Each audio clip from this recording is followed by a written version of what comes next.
के साथ Nitin Thakur, live times, Bhopal.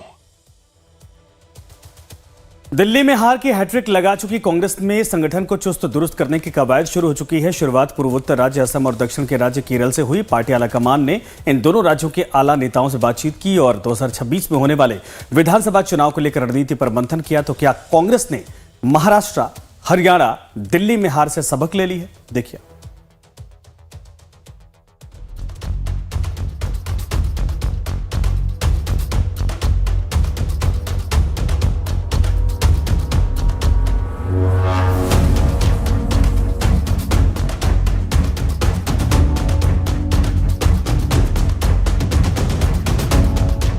आगामी विधानसभा चुनाव के मद्देनजर कांग्रेस पार्टी की आलाकमान जो है लगभग साल भर पहले से तैयारियां शुरू कर चुकी है। चाहे वो संगठनात्मक बदलाव की बात की जाए या पार्टी के जो तमाम जिन राज्यों में चुनाव हैं उन राज्यों के नेताओं के साथ बैठक करने की बात हो, जहां भी मतभेद लग रहे हैं उनको दूर किए जाने की कोशिश की जा रही है। साथ ही साथ साफ दिशा निर्देश भी दिए जा रहे हैं कि किसी भी तरीके की गुटबाजी या आपसी मतभेद नहीं होने चाहिए। हरियाणा, महाराष्ट्र और फिर दिल्ली चुनाव में हार की एक बड़ी वजह कहीं न कहीं पार्टी के नेताओं के बीच आपसी मतभेद और पार्टी के भीतर की गुटबाजी रही। अब कांग्रेस की आलाकमान लगातार मिल रही हार की वजह से अलर्ट मोड में दिखाई दे रही है। चाहे पार्टी में संगठनात्मक बदलाव हो या फिर आगामी चुनाव की अभी से तैयारी, हर फ्रंट पर पार्टी आलाकमान पूरी तरीके से अलर्ट दिखाई दे रही है। इसी कड़ी में कांग्रेस अध्यक्ष मल्लिकार्जुन खड़गे और नेता प्रतिपक्ष राहुल गांधी ने उन सभी राज्यों के नेताओं के साथ बैठक शुरू कर दी है जिनमें अगले साल चुनाव है। कांग्रेस केंद्रीय नेतृत्व ने सभी नेताओं के खिलाफ साफ निर्देश दिया है कि कोई भी अनुशासन तोड़ेगा तो उस पर तुरंत कार्रवाई की जाएगी। देखिए, 2025 और 2026 हमारे लिए बहुत ही महत्वपूर्ण है, इसलिए कि आप देखेंगे तो आसाम में चुनाव है, केरल में चुनाव है और साथ ही साथ हमारे पड़ोसी राज्य बिहार में भी चुनाव है। तो ऐसे में हम लोग अपने आप को वार्म अप कर रहे हैं और पूरी तैयारी कर रहे हैं कि किस तरह से ऐसी शक्तियों को शिकस्त देना है जो संविधान की मूल भावनाओं के साथ छेड़छाड़ कर रहे हैं। सबसे पहले असम के नेताओं के साथ मुलाकात हुई, फिर बारी आई केरल की। कांग्रेस के शीर्ष नेतृत्व ने शुक्रवार को केरल विधानसभा चुनाव को लेकर दिल्ली के इंदिरा भवन में करीब 3 घंटे मुलाकात की मीटिंग की। सूत्रों के मुताबिक बैठक में केरल के नेताओं को सख्त चेतावनी दी गई। कहा गया कि पार्टी हित के खिलाफ टिप्पणी करने वालों के खिलाफ कड़ी कार्रवाई की जाएगी। हाल फिलहाल के दिनों में शशि थरूर भी खूब चर्चा में रहे। कारण था उनकी पार्टी लाइन से अलग दिए जा रहे बयान। इस बात को कांग्रेस सांसद शशि थरूर के हाल में दिए गए पार्टी विरोधी बयान को लेकर देखा जा रहा है। उन्होंने कहा था कि मैं कांग्रेस में हूं, लेकिन अगर पार्टी को मेरी जरूरत नहीं है तो मेरे पास भी विकल्प मौजूद है। कांग्रेस पार्टी की आपसी गुटबाजी और आपसी मतभेद का नुकसान लगातार पार्टी को झेलना पड़ रहा है।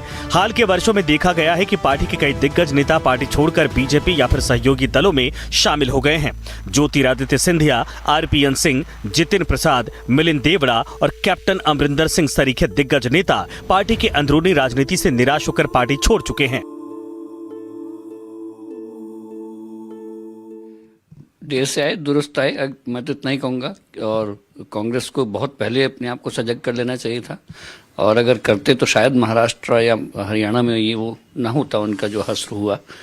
महाराष्ट्र में दरअसल इतना ये लोग ओवर कॉन्फिडेंट हो गए थे लोकसभा के चुनाव नतीजों के बाद, इन्होंने सोचा था कि सब कुछ हमारे फेवर में चला जाएगा, और फिर तीनों पार्टियों ने मिलकर कोई भी एक अच्छी सभा तक नहीं की।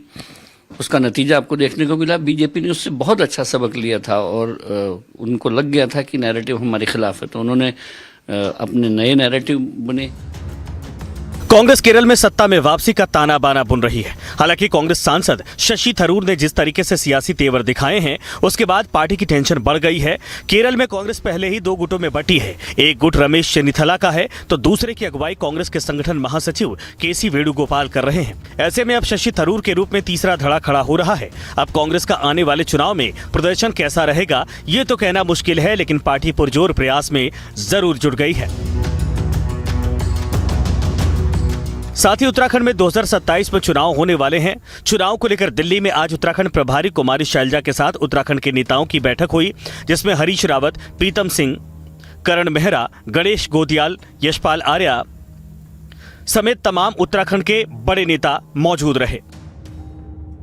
पार्टी लीडरशिप ने कहा है कि हम सब लोग आपस में बैठे और किसी तरीके से जो भाजपा जो है फ्रॉड कर रही है वोटर लिस्ट के साथ, उसको रोकने की रणनीति बनाए और उसके लिए ट्रेनिंग प्रोग्राम तक चलाएं और वर्कर्स को ग्रास रूट लेवल पर इन्वॉल्व करें, ताकि जिस समय वोटर लिस्ट बनती है बीएलओ सिस्टम को इन्होंने टेम्पर कर दिया है, तो वो टेम्परिंग का कैसे मुकाबला किया जाए उस विषय में दिशा निर्देश दिए गए हैं। दिल्ली समेत कई राज्यों के हार के बाद कांग्रेस फिलहाल हार के कारण और आगामी चुनाव में पार्टी को मजबूत करने की कोशिश में जुटी है। ऐसे में बड़ा सवाल है कि कांग्रेस की ये कोशिश वाकई में आने वाले चुनाव में सफल होगी या नहीं। लाइव टाइम्स के लिए खुशबू सिंह की रिपोर्ट।